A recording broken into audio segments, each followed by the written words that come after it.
I'm Kara Sterling, 52, and I built a multi-million-dollar real estate portfolio starting with nothing but a crumbling studio apartment and a terrifying amount of debt. My life has been defined by distinct, sharp moments of clarity, and the moment my son Julian walked out of the private elevator with Bianca was one of them. The doors slid open with a soft hiss.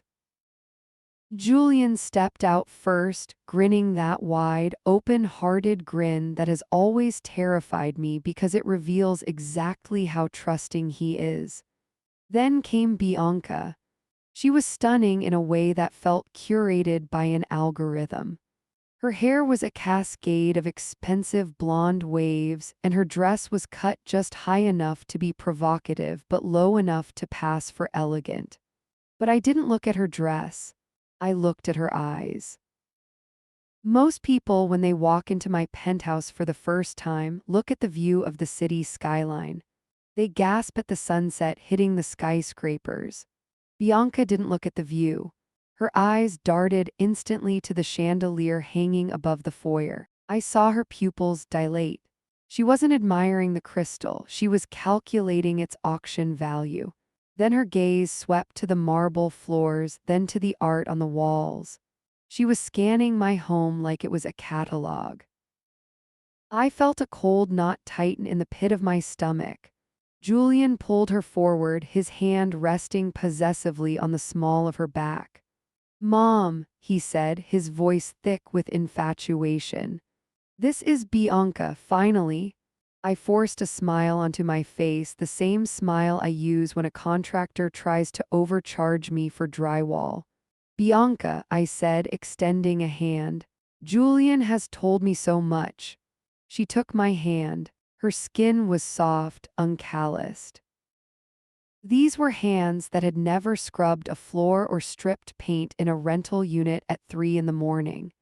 "Mrs. Sterling," she purred. "It is so wonderful to meet the woman behind the legend. Julian says you're a genius."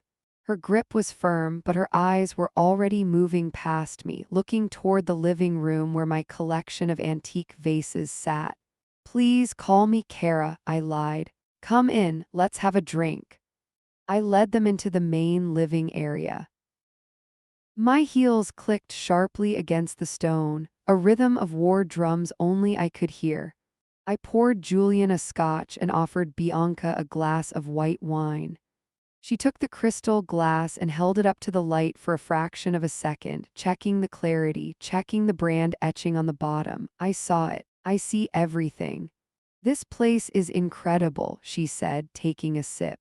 "Julian said you own the whole building?" There it was, the probe. She hadn't even sat down yet. "I do," I said flatly, taking a seat on the white linen sofa. It was a distressed asset. I turned it around. Julian sat next to her, beaming. "Mom's amazing, babe. She has buildings all over the city. She basically owns the skyline." I wanted to kick him under the table. He was handing her the blueprint to my bank account. Bianca's smile widened, showing perfectly veneered teeth. "That must be so much work," she said, leaning forward, feigning empathy. "Managing all that wealth. Do you have a large team, or is it all just yours?" The question hung in the air, heavy and greedy. My heart rate spiked, but I kept my breathing even. I took a slow sip of my water. "It's all mine," I said softly. "Every brick, every lease, every problem." She crossed her legs and the slit in her dress fell open. "Julian mentioned you're thinking about estate planning," she said. "It's so important to have things in order for the future." I froze. I looked at Julian. He looked sheepish, scratching the back of his neck. "I just mentioned it in passing, Mom," he mumbled. My blood ran cold. They had been dating for 3 months. 3 months, and he was already discussing my estate planning with her. I looked back at Bianca. She wasn't looking at Julian with love. She was looking at him like he was a golden key that just needed to be turned in the lock. I realized then that I wasn't just meeting a girlfriend. I was meeting a predator. She didn't care about my son's heart. She cared about the inheritance that would one day be his. I remembered the years I spent eating instant noodles so I could afford the down payment on my second duplex. I remembered missing Julian's third grade play because a pipe burst in my first commercial property and I had to fix it myself to save money. I remembered the sweat, the tears, and the exhaustion. I looked at this woman with her manicured nails and her calculator eyes, sitting on my sofa measuring the square footage of my legacy. She thought she had won the lottery. She thought Julian was an easy mark, and by extension, so was I. I set my glass down on the coaster with a deliberate thud. My estate is very complicated, I said, my voice dropping an octave. And very protected. Bianca's smile didn't falter, but her eyes hardened. For a split second, the mask slipped. I saw the hunger underneath. It was a hunger that would consume my son whole if I let it. She squeezed Julian's knee. Of course, she said sweetly. Family is the most important thing. We just want to make sure you're taken care of. I felt a surge of nausea. I knew right then that this wasn't going to end with a polite breakup. She was digging in, but she didn't know who she was dealing with. She saw the penthouse, the clothes, the jewelry. She didn't see the street rat I used to be. She didn't know about the storage locker on the other side of town. And I made a silent vow, right there in my living room, as the sun dipped below the horizon and cast long shadows across the floor. She would never get a dime of my money, not if I had to burn it all down first. I'm Kara Sterling, 52, and I built a multi-million-dollar real estate portfolio, starting with nothing but a crumbling studio apartment and a terrifying amount of debt.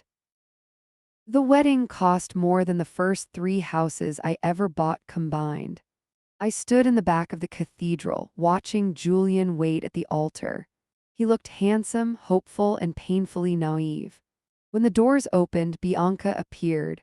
She was wearing a custom designer gown that I had paid for with a check that made my accountant weep.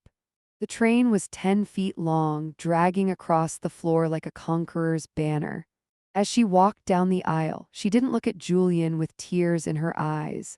She looked at the guests. She was counting the net worth in the room. I saw her smile tight when she spotted the mayor in the third pew. She was networking at her own wedding.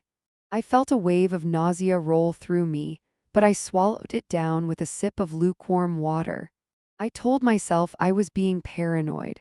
I told myself that mothers always think their sons are being taken advantage of. But my gut has never lied to me about a bad investment, and Bianca was the riskiest asset I had ever seen. The reception was a blur of excess.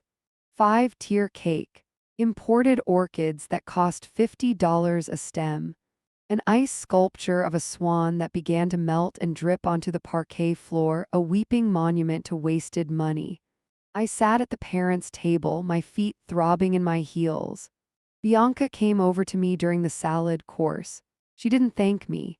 She leaned down, her breath smelling of expensive champagne and entitlement.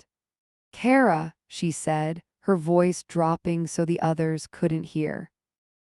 "The band is taking a break too often. Can you go handle that? We're losing the vibe." She treated me like the help. I blinked, stunned. "I'm eating my dinner, Bianca," I said, my voice clipped. "Right," she sighed, rolling her eyes just enough for me to see it. "I just thought you'd want your investment to pay off. It is your money after all." She flounced away before I could respond. My investment, that's what this was to her. The demands didn't stop once the cake was cut and the honeymoon was over. In fact, the wedding was just the opening negotiation. 3 weeks later, they invited me to dinner at their new house. It was a house I had gifted them for the wedding. A beautiful 4-bedroom colonial in the best school district. I arrived with a bottle of wine and a heavy heart. Julian opened the door looking tired. There were dark circles under his eyes. "Hey, Mom," he said, giving me a hug that felt desperate. We sat in the living room. Bianca didn't offer me a drink. She sat on the edge of the armchair, her posture rigid, her eyes bright with a manic intensity. So, she started, skipping the pleasantries. We've been looking at the numbers, I frowned. What numbers? I asked. The business, she said, Sterling Realty. My spine stiffened. What about my business? We think it's too much for you, she said, her voice dripping with fake concern. Julian and I were talking. You're 52, Kara. You shouldn't be dealing with contractors and tenant disputes. It's bad for your blood pressure. I looked at Julian. He was staring at the rug, refusing to meet my eyes. I handle it just fine, I said, my voice low. I've handled it for 30 years. But why should you have to? Bianca pressed. Julian is ready. He's your heir. It makes sense to start the transition now. The heir left the room. Transition. I'm not retiring, Bianca, I said. We aren't saying retire completely, she said, waving a manicured hand dismissively. We're saying early inheritance. Structuring the assets so Julian takes control of the operating capital now. It creates tax advantages. We met with a consultant. My blood ran cold. They had met with a consultant. Behind my back, they were trying to stage a coup. I looked at my son again. Julian, I said, is this what you want? He finally looked up. His eyes were glassy, vacant. Bianca makes some good points, Mom, he mumbled. You work so hard. Maybe it's time you enjoyed your money while you're still. Lucid. Lucid. The word hit me like a slap across the face. They weren't just calling me old. They were implying I was losing my grip. They were laying the groundwork to declare me incompetent. I looked at my son, the boy I had carried on my hip while I painted walls, the boy I had sacrificed everything for. He wasn't looking at me with love. He was looking at me like I was a dying ATM that was dispensing cash too slowly. He was looking at me like an obstacle. My heart shattered, but my face remained stone. I stood up. My legs felt shaky, but I locked my knees. I'll think about it, I lied. Great, Bianca beamed, clapping her hands together. We can set up a meeting with the lawyers next week. I walked out of that house without another word. I got into my car and just sat there, gripping the steering wheel until my knuckles turned white. I couldn't breathe. The betrayal was a physical weight on my chest, crushing my lungs, my own son. She had twisted him, infected him with her greed, and now they were coming for everything. I knew with terrifying clarity that if I gave them control, they would drain the accounts dry within a year. They would sell the buildings, spend the equity, and leave me with nothing. I started the engine. I didn't drive home. I drove to the industrial district on the south side of the city. I drove past the warehouses and the rusted chain link fences. I pulled up to a nondescript concrete building with a faded sign that read City Safe Storage. It wasn't one of my properties. It was a rental. I punched in my code at the gate and drove to Unit 404. I got out into the cool night air. My hands were trembling as I fit the key into the heavy padlock. I rolled the metal door up. Inside, sitting on a wooden pallet, was a heavy, fireproof safe. It was the only asset I had that wasn't on a deed, a title, or a bank ledger. It was invisible to the IRS, invisible to my accountant, and invisible to Bianca. I opened the safe. Gold bars glinted in the dim light of the storage facility hallway. Stacks of cash, rare coins, physical deeds to land and a shell company name that couldn't be traced back to me. This was my doomsday fund. I had built it because I was terrified of going broke again. But now I realized the doomsday wasn't a market crash. It was my daughter-in-law. I looked at the cold, hard metal of the safe. They wanted an early inheritance. They wanted to manage my assets. I slammed the safe door shut and spun the dial. They would never find this. I would scrub my paper trail. I would make myself look poorer on paper. If they wanted to treat me like a senile old woman, I would play the part. But the real wealth, the power, stayed here behind a padlock they didn't have a key for. I locked the unit. I got back in my car. The tears finally came then, hot and angry, streaming down my face. I cried for the son I had lost, but as I drove away, the tears stopped. My eyes dried, my jaw set. If Bianca wanted a war for my empire, she was going to get one. But she had no idea she was fighting a woman who had clawed her way up from the gutter. I wasn't going to just protect my money. I was going to teach them a lesson they would never forget. I decided to give them exactly what they wanted. If they thought I was a confused, aging woman losing her grip on reality, I would become the performance of a lifetime. I spent an hour in front of my vanity mirror before heading over to their house for Sunday dinner. I didn't apply my usual sharp winged eyeliner. I skipped the concealer that hid the shadows under my eyes. I even dusted a little pale powder onto my cheeks to drain the flush of vitality from my skin. I looked in the mirror and saw a ghost. I saw a victim. It made my stomach turn, but it was necessary camouflage. I drove slowly, 10 miles under the limit, just in case they were watching from the window. When I walked up their driveway, I made sure to hesitate at the steps, gripping the railing like it was a lifeline. Julian opened the door. "Mom," he asked, his brow furrowing. Are you okay?" "Just a little tired, sweetie," I said, letting my voice waver. "It's been a long week." I saw Bianca appear behind him. She didn't look concerned. She looked like a shark smelling blood in the water. "Come in, Kara," she said, her voice smooth and predatory. "We made a roast. It's heavy, but I'm sure you can manage a few bites." Dinner was an exercise in torture. I sat there, picking at the overcooked beef, letting my hand tremble every time I lifted my water glass. I watched them exchange glances. Julian looked guilty, his eyes darting between me and his plate. Bianca looked impatient.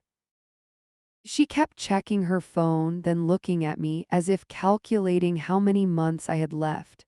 It was time to test the waters. I dropped my fork. It clattered loudly against the fine china I had bought them for Christmas. I squeezed my eyes shut and pressed a hand to my forehead. "Oh," I gasped softly. "Oh dear." "Mom," Julian was out of his chair in a second. "Mom, what is it?" "Everything is spinning," I whispered, swaying slightly in my seat. I feel so faint." I cracked one eye open, just a slit, to watch Bianca. She hadn't moved. She was sitting perfectly still, her fork suspended halfway to her mouth. Her eyes weren't filled with worry. They were wide, bright, and terrifyingly eager. She was watching me the way a gambler watches a roulette wheel slow down. She was waiting for the payout. "Get her some water, Julian," she snapped, but she didn't get up to help. She just stared at me, analyzing my weakness, assessing the timeline. "I think I need to lie down," I murmured, leaning heavily into Julian as he wrapped his arm around me. "Of course," Julian said, his voice high with panic. "You're staying here tonight. I'm not letting you drive home like this." "That's a good idea," Bianca said quickly.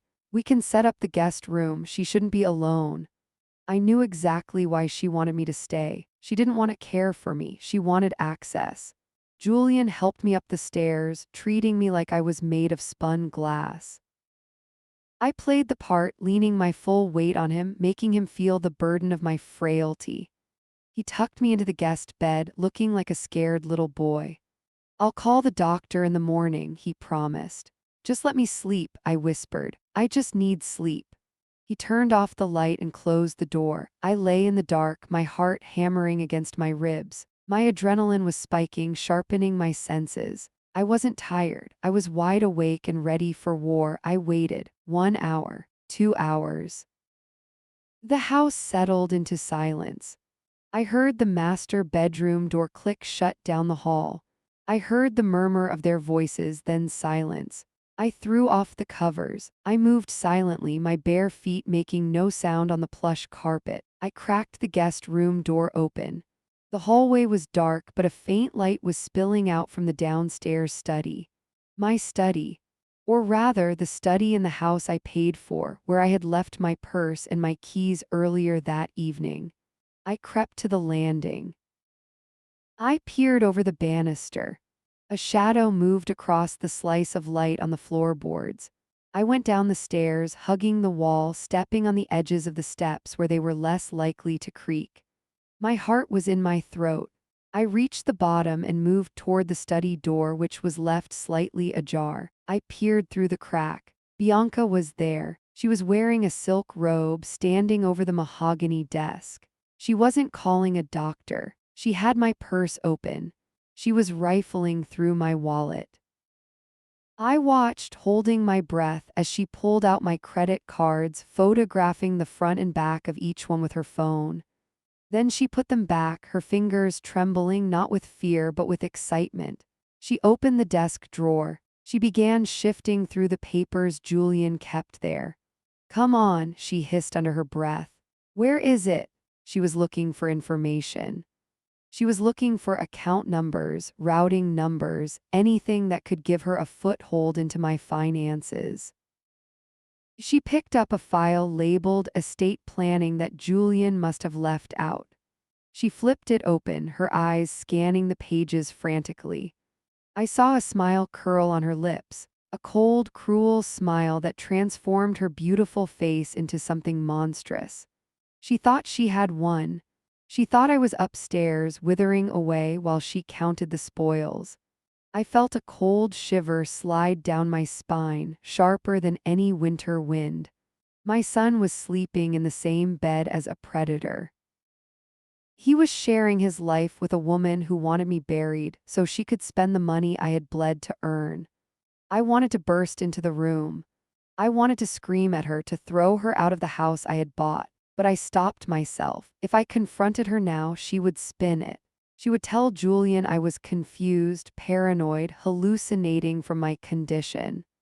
She would say she was just looking for my insurance card. No, I needed her to think she was winning. I needed her to get sloppy. I watched her for another minute, etching the image of her greed into my mind. She closed the folder and put it back exactly where she found it. She turned off the desk lamp. I scrambled back into the shadows of the living room, pressing myself behind a heavy velvet curtain just as she stepped into the hallway. She walked past me, humming a soft, happy tune. She walked up the stairs to lie down next to my son. I waited until I heard the bedroom door click shut again. I didn't go back to sleep. I sat in the dark living room, staring at the embers of the fireplace. The frail mother was a mask. Underneath it, the street rat was sharpening her knives. Bianca wanted access to my life. Fine, I would give her a map to a minefield. I went back upstairs as the sun began to gray the sky. When I came down for breakfast the next morning, I looked even worse than the night before. "Did you sleep well?" Bianca asked, pouring coffee with a cheerful smile. "Not really," I said, my voice raspy. "I've been thinking about what you said about the business." Bianca's ears practically perked up. "Oh, yes," I lied, meeting her gaze with dead, tired eyes. "Maybe you're right. Maybe it is time for Julian to take over. I think I'm ready to sign the power of attorney." Bianca dropped the toast she was holding. "Really?" she breathed. "Yes," I said. "Draw up the papers." I watched the triumph explode in her eyes. She had no idea she was signing her own death warrant. I'm Kara, 58, a self-made logistics magnate who turned a single delivery van into a national shipping empire, and I was done playing the victim. The ink on the power of attorney papers was barely dry before Bianca started measuring the drapes in my living room. She thought she had already won. She thought my signature was a surrender flag. She didn't realize it was actually the opening move of a chess game she didn't even know she was playing. I knew Bianca was greedy. I knew she was impatient. But I needed proof of her criminality that was so undeniable, so absolute, that even my blinded son couldn't look away. I needed to catch her stealing, not just rifling through papers, but actually taking something tangible. something she thought was worth millions. I went home and went straight to my wall safe. I didn't take out money. I took out a small velvet pouch. Inside was a key. It wasn't a modern key. It was heavy, made of tarnished brass, with an intricate old-world head that looked like something from a pirate movie. It was the only key to Unit 404 at the rusted storage facility on the edge of town. To anyone else, it looked like junk. To a gold digger who had spent weeks researching my hidden assets, it would look like the answer to a riddle. I had spent the last week leaving breadcrumbs. I left a journal open on my nightstand where I vaguely referenced the brass vault and offshore physical storage. I saw the way Bianca's eyes lingered on that page when she brought me tea. She was primed. Now I had to set the stage. I spent the morning installing the cameras. These weren't the bulky security cameras you see in banks. These were pinhole lenses, smaller than a button, hidden inside the spine of a book and the eye of a porcelain doll on my vanity. I checked the feed on my encrypted tablet. The resolution was crystal clear. I could see every speck of dust on my dresser. I placed the heavy brass key at the very bottom of my jewelry box. I buried it beneath layers of costume pearls and old silver chains. I made it look forgot. I made it look like a secret I was trying to keep. Then I texted Julian. "I'm feeling overwhelmed organizing the estate jewelry," I wrote. "Could you and Bianca come over? I want to make sure she gets the pieces she likes." It took them less than 20 minutes to arrive. Bianca walked in wearing a look of faux concern, but her eyes were darting around the room, assessing the value of everything she saw. "We're here to help, Kara," she cooed, touching my arm. "You shouldn't be stressing yourself out." "I just want to get this right," I said, playing the frail old woman again. "Come upstairs." We went to my master bedroom. I had the jewelry box open on the vanity. Diamonds sparkled under the chandelier light. Sapphires, rubies, emeralds, the spoils of 30 years of hard labor. Bianca's breath hitched. She reached out, touching a diamond tennis bracelet. "It's beautiful," she whispered. "It's yours," I said softly. "Put it aside." We spent an hour sorting. I watched the greed rolling off her in waves. She was stuffing the keep pile with the most expensive items, leaving the sentimental, lower-value pieces for charity. It was disgusting, but I waited. I checked my watch. "Oh," I said, pressing a hand to my stomach. "I need some ginger ale. My stomach is acting up again." "I'll get it, Mom," Julian said immediately. "No, sit, sweetie," I said. "You're sorting the watches. I'll go down. I need to stretch my legs anyway." I looked at Bianca. "Keep looking through the bottom drawer," I told her. "There's mostly old costume stuff in there, but you might find something fun." I walked out of the room. I walked down the stairs, my footsteps heavy and audible. I went into the kitchen and opened a can of ginger ale, making sure the pop of the tab echoed through the house. Then I silently pulled out my tablet. I sat on a bar stool and watched the screen. Upstairs, the moment I left the room, Bianca's demeanor changed instantly. She stopped admiring the diamonds. She dropped the act. She looked at the door to make sure I was gone, then she looked at Julian, who was engrossed in a box of my late husband's watches. "I'm going to check this side drawer," she told him. "Sure, babe," Julian mumbled, not looking up. On my screen, I watched her fingers move with practiced speed. She wasn't looking for costume jewelry. She was hunting. She dug through the pearl. She pushed aside the silver chains. Then she froze. I saw the glint of brass on the camera feed. My heart hammered against my ribs, a mixture of adrenaline and pure, cold rage. She pulled the key out. She held it up to the light. It was heavy in her hand. I zoomed in on the feed. Her face twisted. It wasn't a smile of joy. It was a grin of pure malice. It was the face of a woman who thought she had just found the jagged dagger she would use to cut my throat. She looked at the key, then she looked at Julian's back.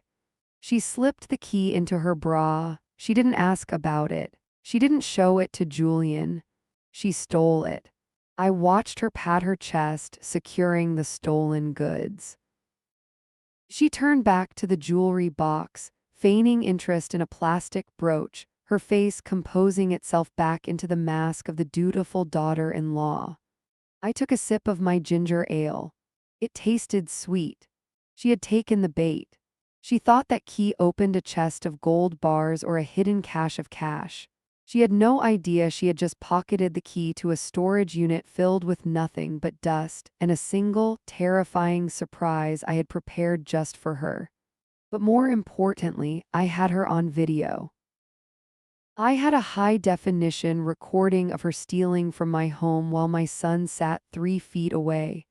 I saved the clip. I backed it up to the cloud.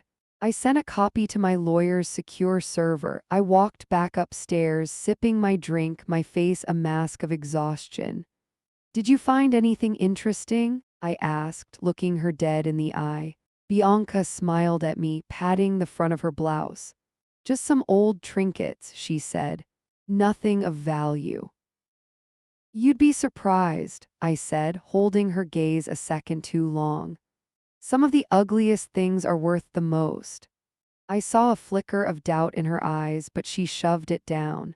She was too arrogant to realize she was already caught. She had the key. Now I just had to wait for her to try and use it.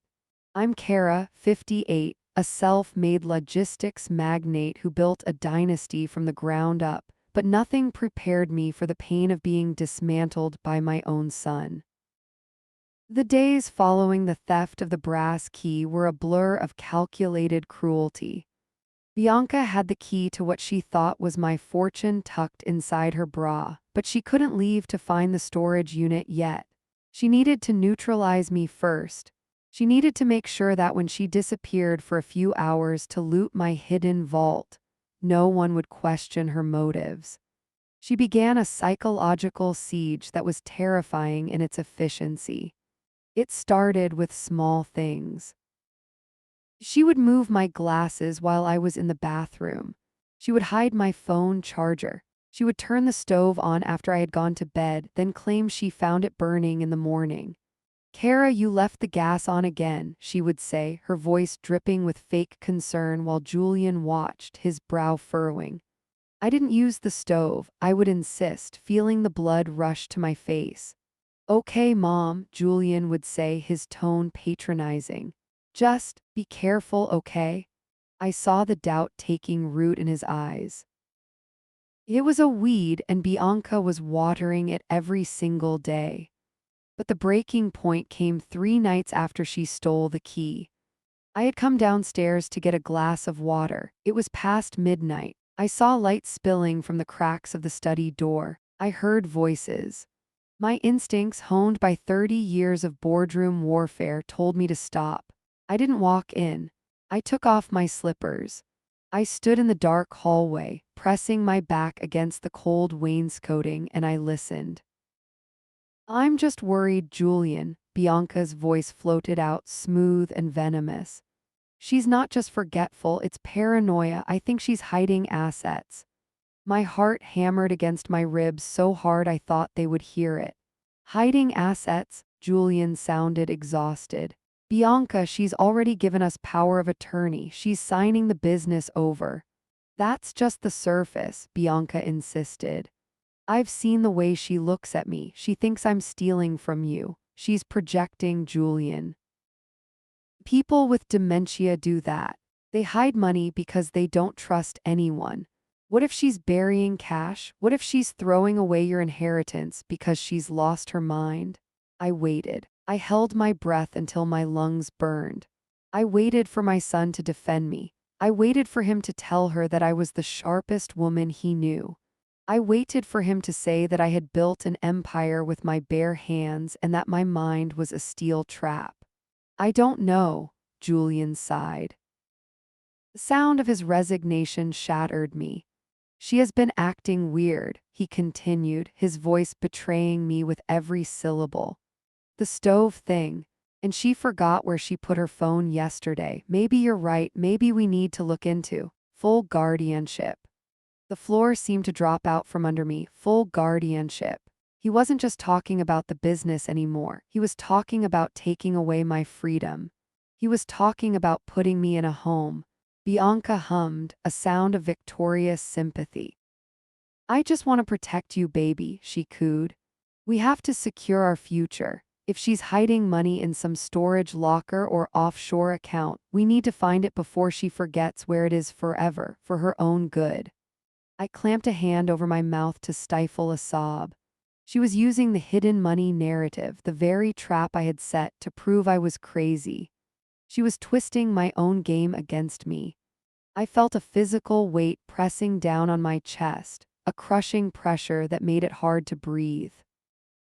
My vision swam. I wanted to burst into the room. I wanted to scream at Julian. I wanted to shake him and shout, "She is a parasite. She is eating you alive." But I froze. If I went in there screaming, I would only prove her point. I would look hysterical. I would look unstable. I would look exactly like the senile, paranoid woman she was painting me to be. I closed my eyes, tears leaking out and tracking hot paths down my cheeks. I realized then that the bond with my son was already severed. She had cut it thread by thread while I was busy setting up cameras. He was gone. He was on her side. If I fought for him now, I would lose everything. I had to make a choice that no mother should ever have to make. I had to let him go. I had to let him believe the lie. I had to let him think I was weak, confused, and broken. Because if he thought I was finished, he would stop guarding me. And if he stopped guarding me, Bianca would feel safe enough to make her move. I needed her to go to that storage locker. I needed her to use that stolen key. I pushed myself away from the wall, my legs trembling. I didn't get my water. I crept back up the stairs, moving like a ghost in my own home. I went into my bedroom and locked the door. I sat on the edge of my bed, staring at my reflection in the vanity mirror. The woman staring back looked tired. She looked old, but her eyes were burning with a cold, blue fire. "Okay," I whispered to the empty room. "You want senile." I wiped the tears from my face. "I'll give you senile." I would play the part. I would fade into the background. I would let them think they had won. I would lose my son temporarily to save him permanently. Because once Bianca opened Unit 404, there would be no more whispers. There would be no more lies. There would only be the truth screaming in her face. I lay down on the bed, fully clothed, and waited for the sun to rise. The game had changed. I wasn't hunting anymore. I was the bait. I'm Kara, 58, a retired logistics CEO who built a multi-million-dollar empire from a single warehouse. But today my most critical business strategy involved forging the diary of a madwoman. The conversation I had overheard in the hallway the night before was still ringing in my ears like tinnitus. Full guardianship. Julian was going to sign away my freedom because he thought I was losing my mind. Bianca had manipulated him perfectly. If I tried to argue now, I would just look defensive. If I tried to show him the bank statements proving I was lucid, Bianca would claim I had forged them or that I was hiding the real money. I couldn't win with logic. I had to win with theater. I needed to give Bianca exactly what she wanted. I waited until Julian left for his office. He kissed me on the cheek, his eyes filled with that pitying, devastating sadness. "Have a good day, Mom," he said. "Bianca is here if you need anything." "I know," I said, my voice intentionally frail. "I'll just be in the study." I watched his car pull out of the driveway, then I went to work. I walked into my study and locked the door. I went to the bookshelf and pulled down an old leather-bound ledger I hadn't touched in 20 years. It smelled like dust and old paper. It was perfect. I sat at my mahogany desk, the same desk where I had signed contracts worth millions, and I grabbed a handful of different pens.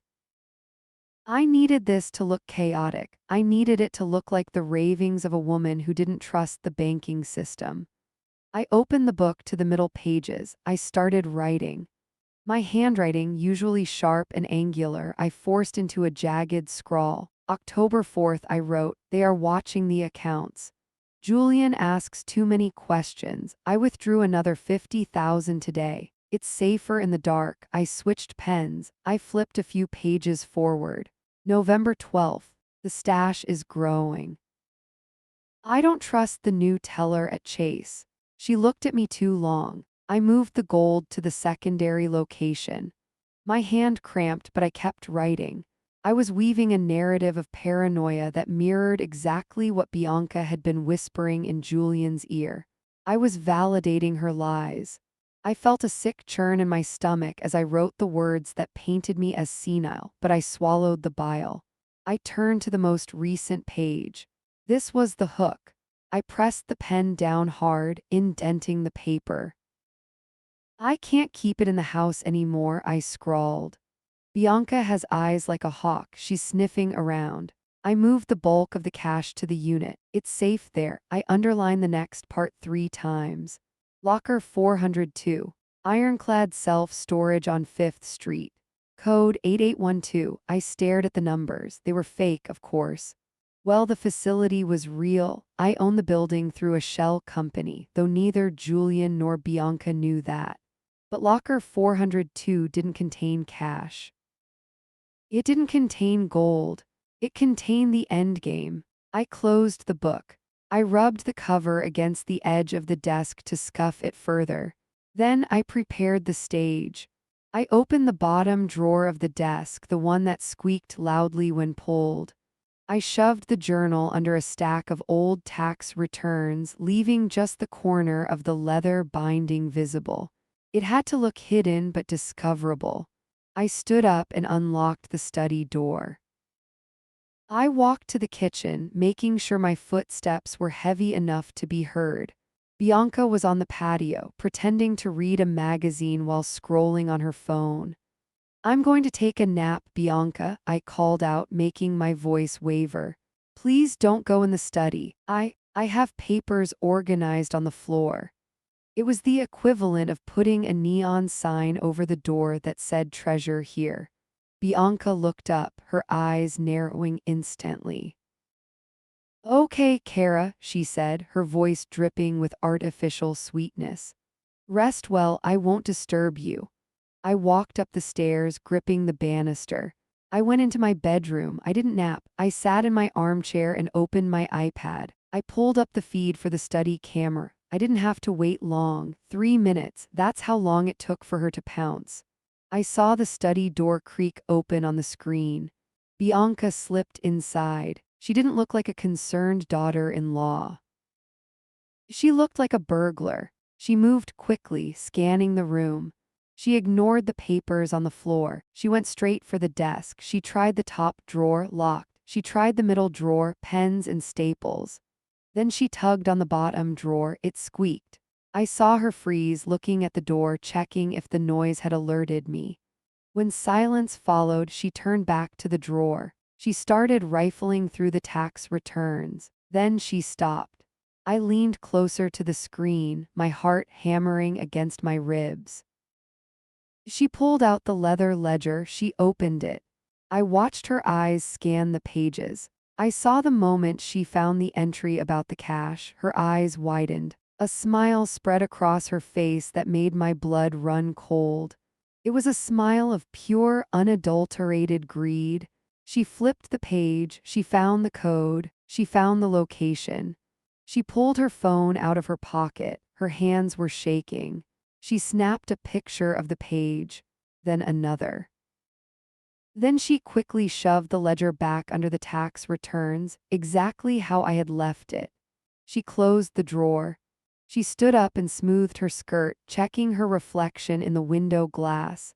She looked triumphant. She thought she had just found the map to my millions. She thought she had discovered the untaxed fortune of a crazy old woman. She had no idea she had just transcribed her own confession. I watched her leave the room on the screen, closing the door softly behind her. I sat back in my chair, the adrenaline slowly fading into a cold, hard resolve. She had the key. She had the location, she had the code, the trap was set and the bait was irresistible. I closed the iPad cover with a snap. Tonight she would tell Julian she was going out with friends, or maybe she would wait until tomorrow while he was at work. It didn't matter. Greed is an impatient master. She would go to ironclad storage. She would enter the code. She would turn the key. And when that door rolled up, she wouldn't find piles of cash. She would find the truth. And I would be watching. I'm Kara, 58, a retired logistics CEO who once managed supply chains across 3 continents. But right now, I was managing the systematic destruction of my own family from the driver's seat of my sedan. The suitcase in my trunk was packed with clothes I had no intention of wearing. I had thrown them in haphazardly this morning. A silk blouse, 3 pairs of yoga pants, a swimsuit I hadn't worn in a decade. It was a prop, just like the tremble in my hand as I poured my coffee in the kitchen was a prop.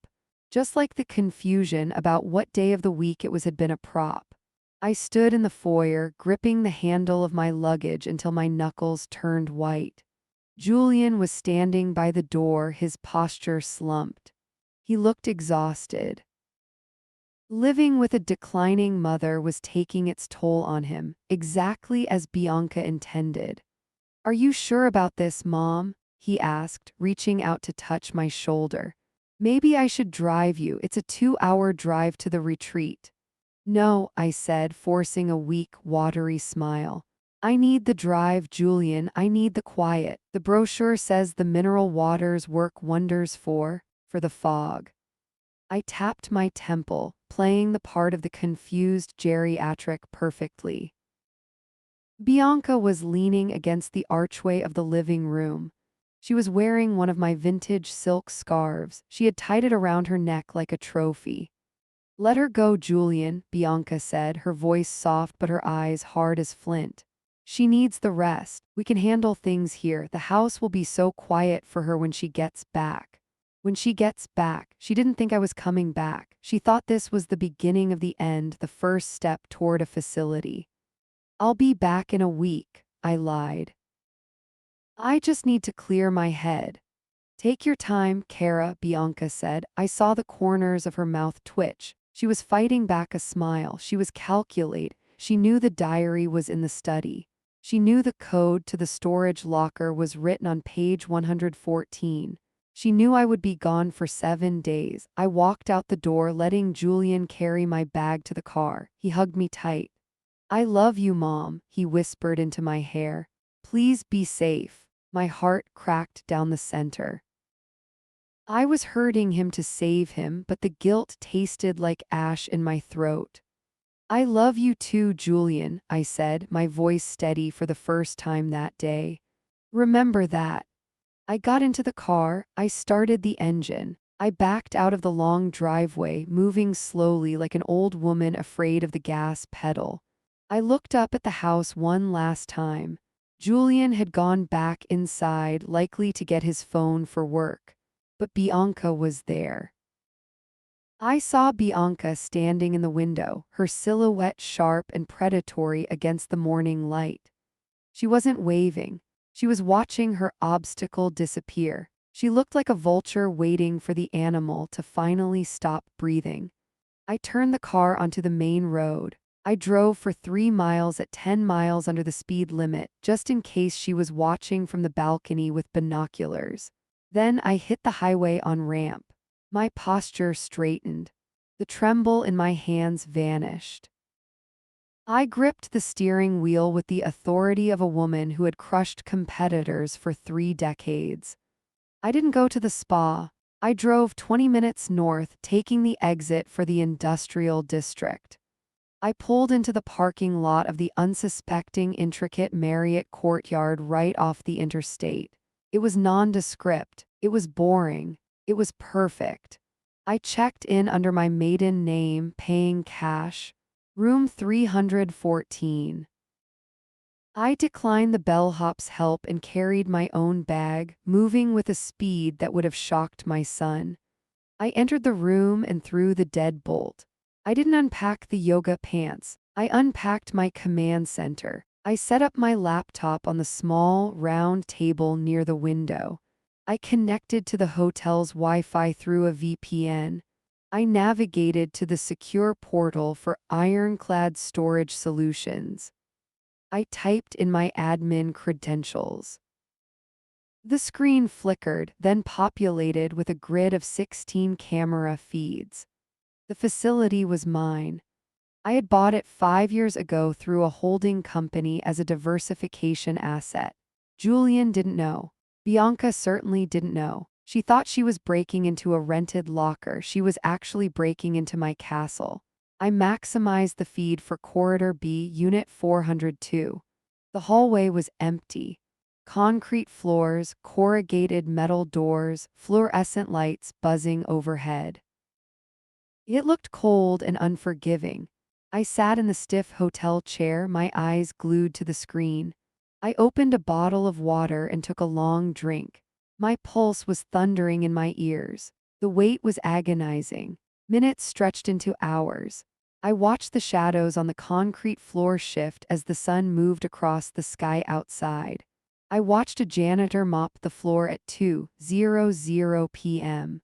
I watched a young couple move boxes into Unit 405 at 4:30 p.m. Doubt began to creep in.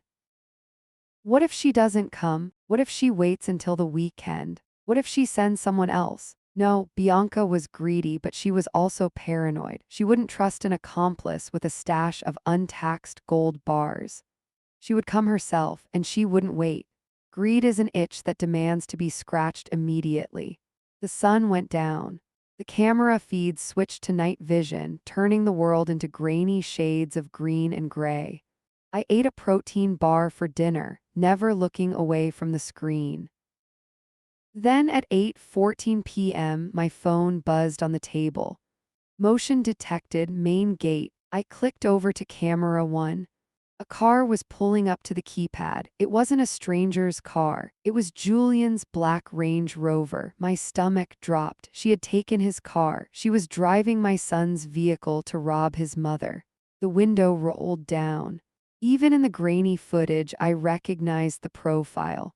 The sharp nose, the perfectly styled hair, Bianca. She punched in the gate code, the one I had written in the diary, 8812. The gate rolled back. Got you, I whispered to the empty hotel room. I switched back to the interior cameras. I watched her car roll slowly down the row of units. She parked right in front of the loading bay for Corridor B. She got out of the car. She was wearing dark clothes, black jeans, a black hoodie. She looked ridiculous, like a character from a bad heist movie. She looked around nervously, checking the corners for cameras. She didn't spot the pinhole lens concealed in the fire alarm directly above her head. She walked to the keypad for the pedestrian door. She entered the code again.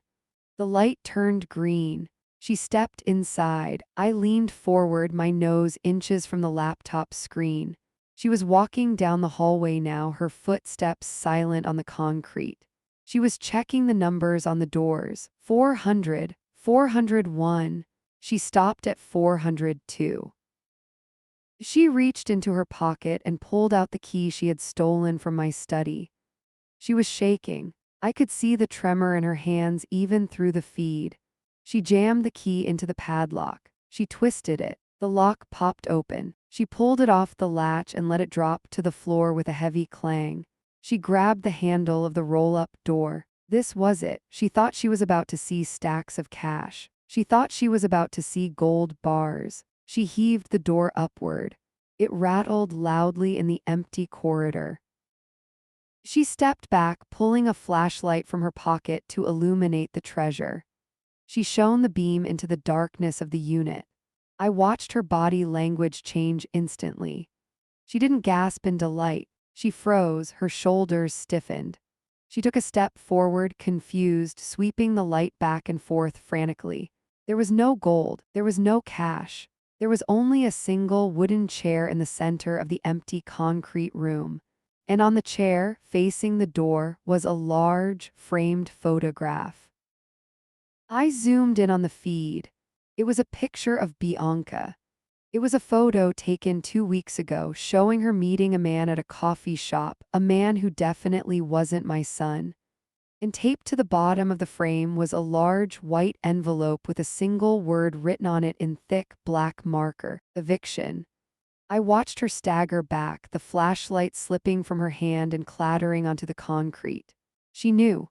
In that cold, gray silence, she finally knew. I wasn't senile. I was watching.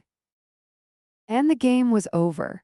I'm Beatrix, 58 years old, and after 30 years of building a real estate empire from scratch, my most important project is currently unfolding on a graining 1080p security feed. The hotel room air conditioner rattled with a rhythmic mechanical wheeze that felt like it was syncing with my own anxious breathing. I sat in the dark. The only light came from the glow of my laptop screen and the red standby dot on the television. My eyes felt like they were filled with sand. I had been staring at the grid of 16 camera feeds for 6 hours straight. My lower back throbbed against the unforgiving ergonomics of the Marriott desk chair. I took a sip of lukewarm water, my hand trembling just enough to create ripples in the plastic bottle. Then the digital clock on the corner of my screen flipped to 02:00 a.m. Simultaneously, my phone vibrated violently against the wood of the desk. Motion detected. Exterior gate B. My heart hammered a frantic rhythm against my ribs, a physical thud I could feel in my throat. Showtime, I whispered, my voice sounding raspy and foreign in the silence. I maximized the feed for the south entrance. A dark sedan, not Julian's car, rolled up to the service entrance. It wasn't the keypad entry. It was the maintenance gate. A figure stepped out of the passenger side. Even in the monochromatic green of the night vision camera, I knew that walk. I knew the entitled tilt of the head. It was Bianca. She was dressed in a caricature of a cat burglar, tight black leggings, a black hoodie pulled up, and sneakers. She looked ridiculous. She looked guilty. But she wasn't alone. The driver's door opened and a man stepped out carrying a heavy duffel bag. I zoomed in. He wasn't Julian. He was burly, wearing a generic mechanic's jumpsuit, and he moved with the efficient, bored slouch of a man who broke laws for a living. A professional locksmith.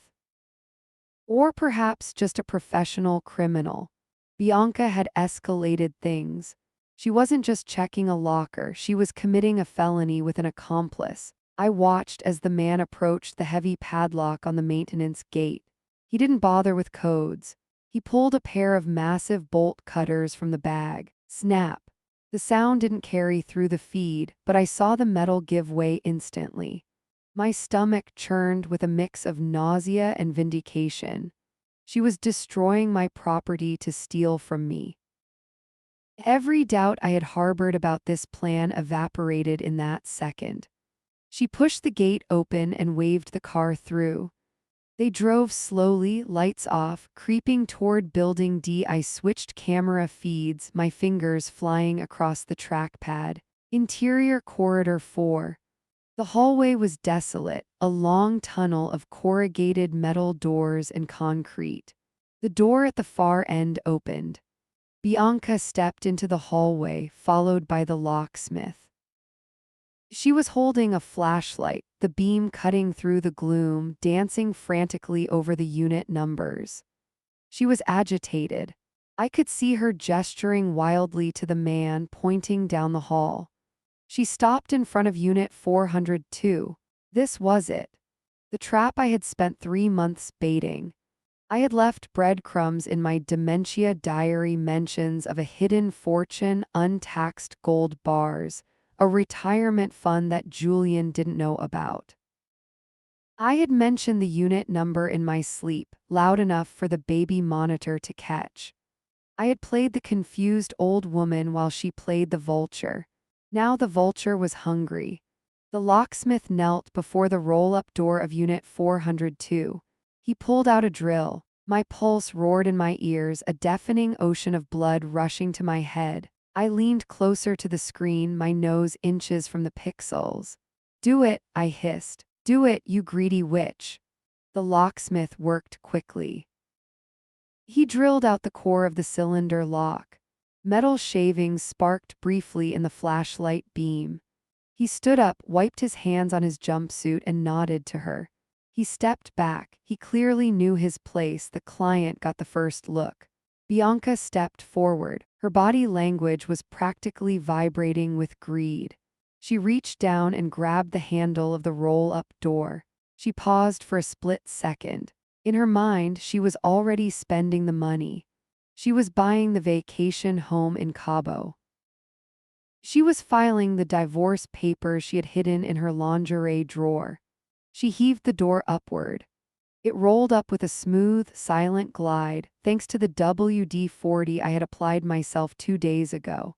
She stepped into the darkness of the unit. She raised the flashlight. I held my breath, my lungs burning. I switched to the camera I had installed inside the unit itself, a pinhole lens hidden in a dummy smoke detector.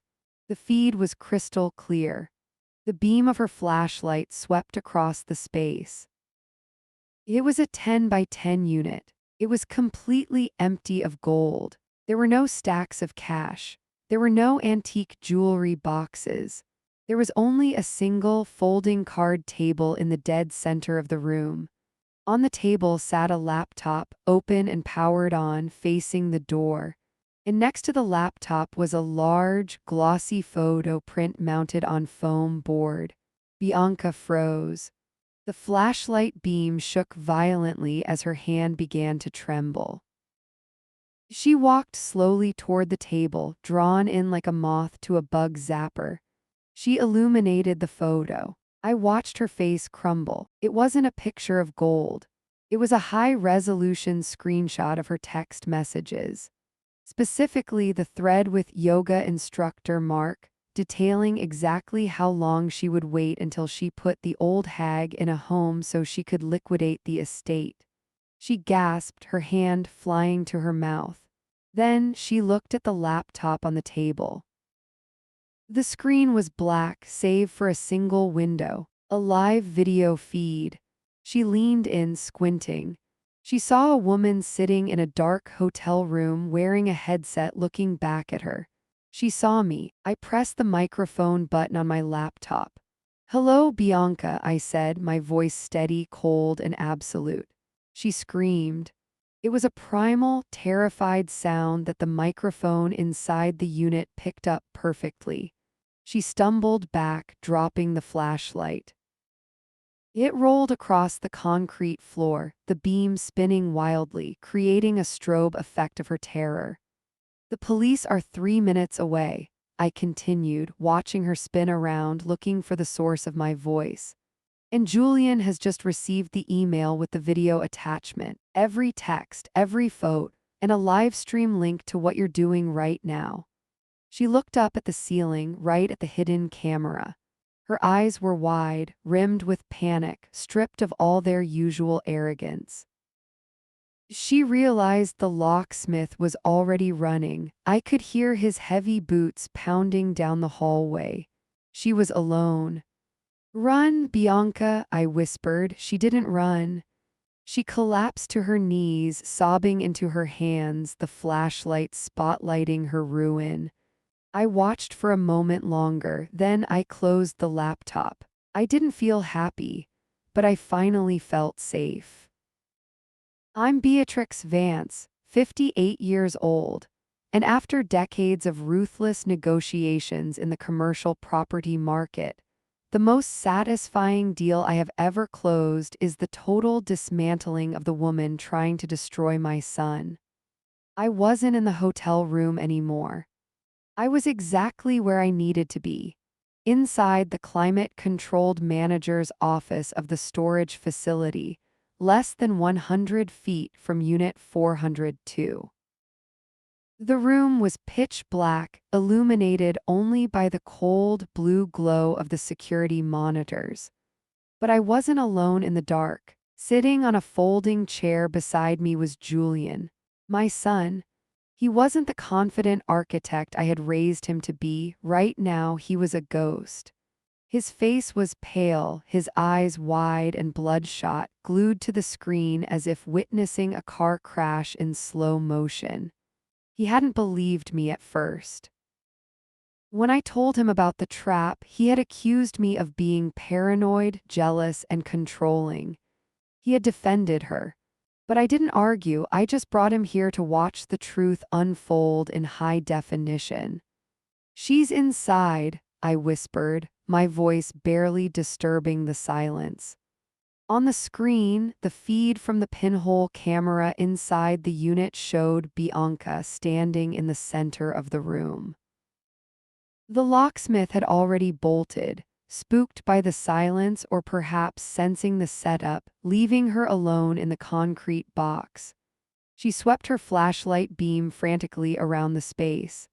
I could see the exact moment her confusion curdled into panic. There were no floor-to-ceiling stacks of gold bars. There were no antique chests filled with bearer bonds. There was only a cheap, plastic folding table sitting in the center of the dust-free floor. On top of it lay a thick stack of manila folders and a laptop, its screen glowing in the darkness. "What is she doing?" Julian's voice cracked, dry and brittle. "She's looking for the payout," I said, my eyes never leaving the monitor. "She's looking for the reason she married you." Bianca rushed to the table. Her movements were jerky, desperate. She dropped the flashlight, leaving it to roll on the floor, casting long, dancing shadows against the metal walls. She grabbed the first file.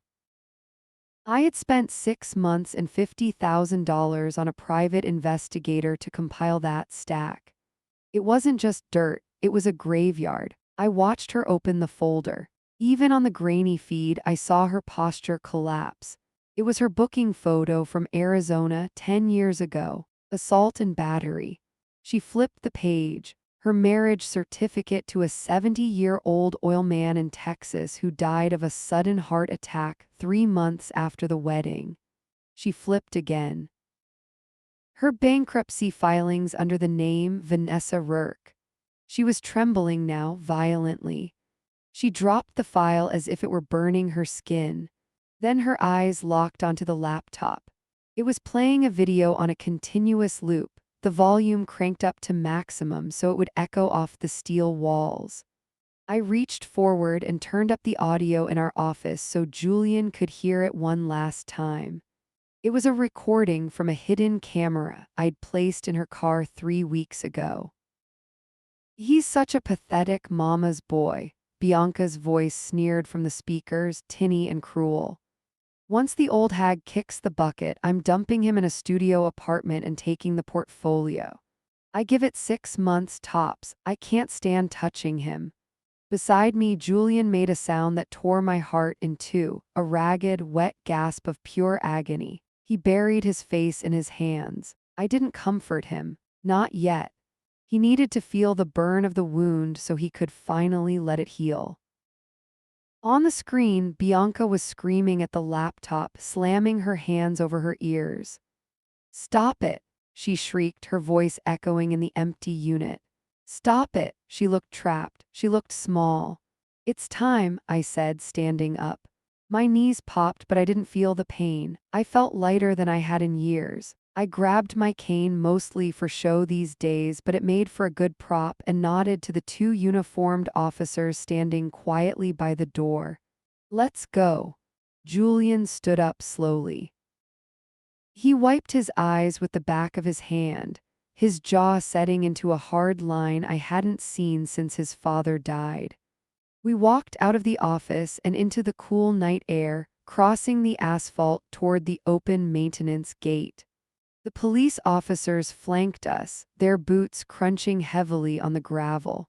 We entered the corridor of Building D. It was a long, echoing tunnel of corrugated metal. I could hear her sobbing from 50 feet away.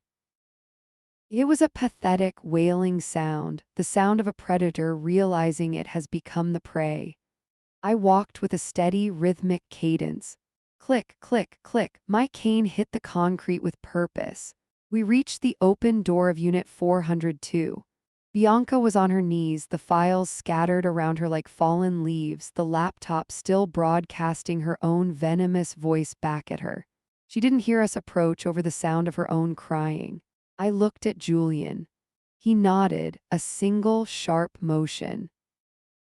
I reached out to the wall panel just inside the door frame. I flipped the master breaker for the unit. Snap! The overhead fluorescent lights flickered, buzzed, and then flooded the room with a harsh, clinical white glare. Bianca screamed, scrambling backward on her hands and knees until her back hit the metal wall. She threw her hands up to shield her eyes, squinting against the sudden brightness. When her vision adjusted, she froze. She saw the police officers, their hands resting on their belts. She saw me standing tall in my trench coat, leaning on my cane with a look of absolute zero on my face. And then she saw Julian. The color drained from her face so completely she looked like a wax figure. "Julian," she croaked, her voice trembling. "Baby, please, I can explain. She set me up. She planted all of this." She pointed a shaking finger at me.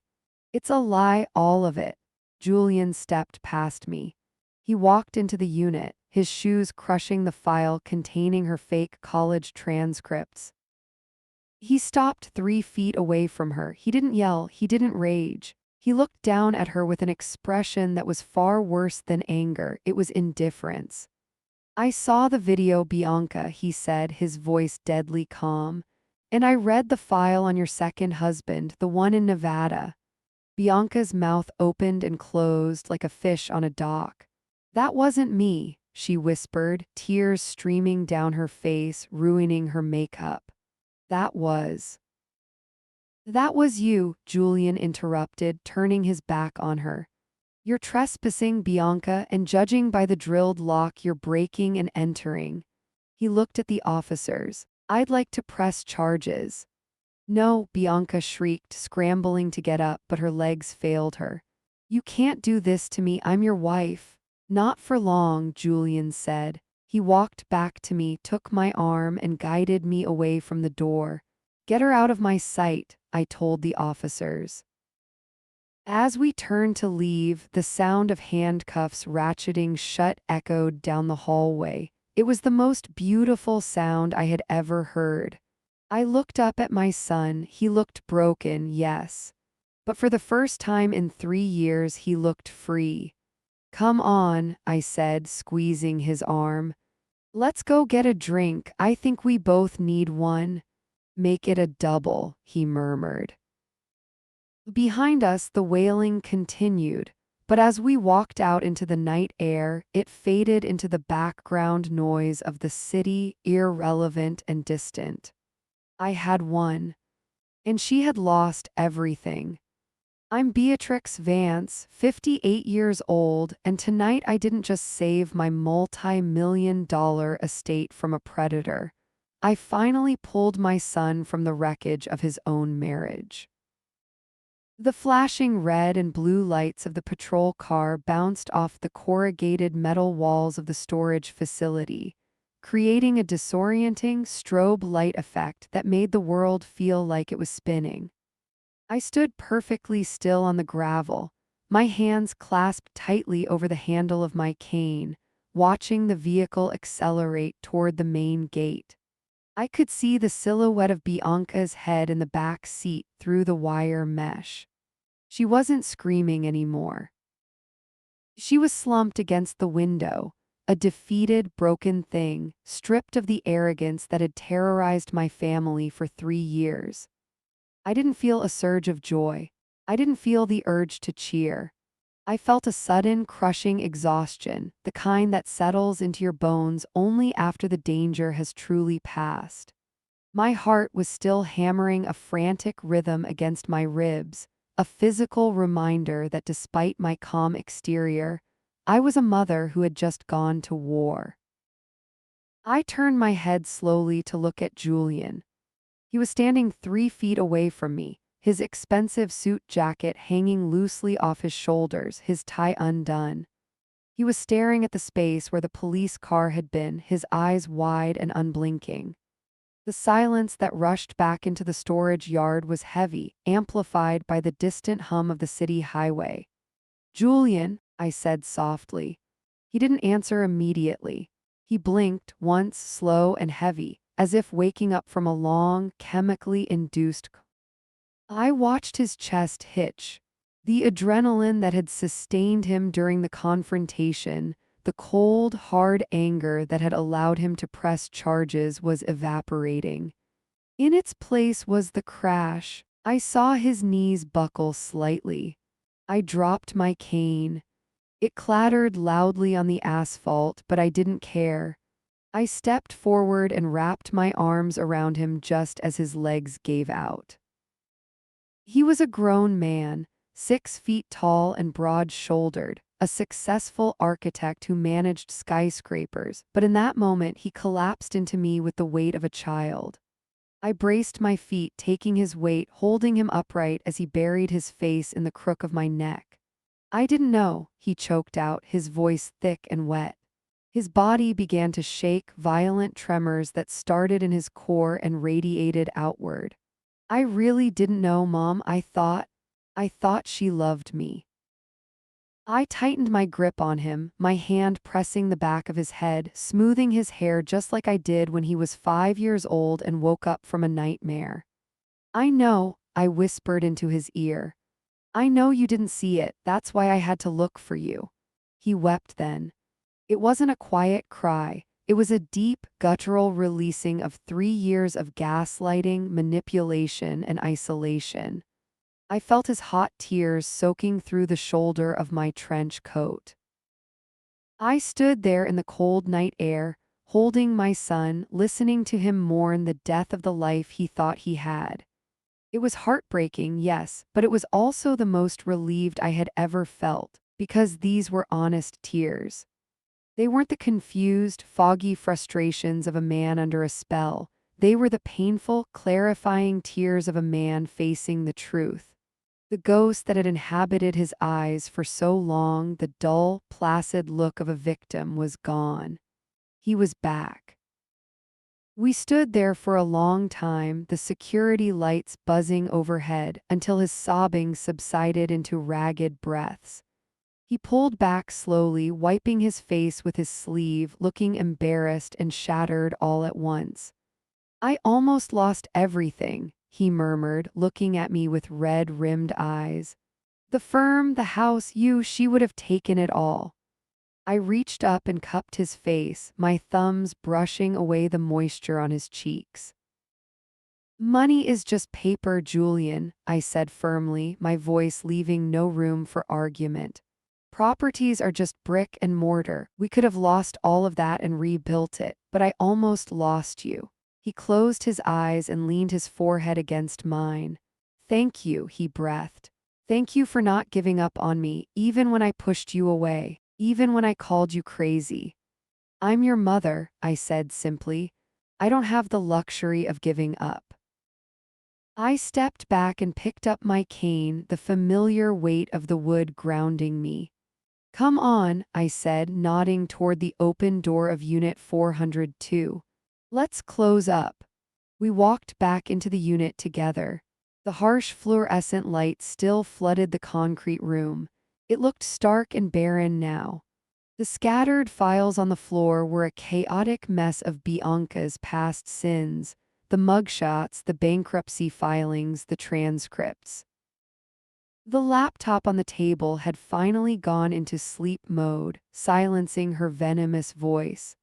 I looked around the empty space. There were no gold bars here. There were no diamonds hidden in the walls. To anyone else, this was just a dusty, 10 by 10 metal box that I had wasted months renting. But as I looked at the cheap plastic table and the pile of evidence that had served as my ammunition, I realized the true value of what I had stored here. I had hoarded the truth. I had stockpiled reality in a world where my son was being fed lies. Julian bent down and began gathering the files, his movements slow but deliberate. He didn't read them again, he just stacked them, organizing the chaos, taking control of the narrative. He picked up the laptop and tucked it under his arm. "Leave the table," I said. "Leave the rest." He nodded and walked to the door, waiting for me. I took one last look at the empty room. For months, I had come here in secret, plotting, stressing, terrified that my plan would fail, terrified that Bianca was smarter than me. I had spent sleepless nights in this cold room building a trap with the precision of a spider. Now it was just a room. Its purpose was served. I walked out and Julian pulled the heavy metal door down. Clang. The sound was final. He slid the latch across, but he didn't put a lock on it. There was nothing left inside to steal. We walked toward my car, the gravel crunching beneath our feet in a synchronized rhythm. The night air felt cleaner now, sharper. I opened the driver's side door, but before I got in, I looked over the roof of the car at my son. He was looking up at the sky, taking a deep breath, his chest expanding fully for the first time in years. He caught my eye and offered a small, tired smile. It wasn't a happy smile, not yet, but it was real. "I'm driving," he said, walking around to take the keys from my hand. "You look tired, Mom." I didn't argue. I handed him the keys and sank into the passenger seat. As we pulled out of the storage facility, leaving the empty locker and the memory of Bianca behind us, I closed my eyes. The storage locker stands empty now, a hollow metal shell in a row of hundreds. But to me, it will always be a monument. I didn't just protect my money that night, I reclaimed my son. And as we merged onto the highway heading home, I knew that the greatest treasure I ever built wasn't my portfolio or my reputation. It was the strength to defend my family when they couldn't defend themselves.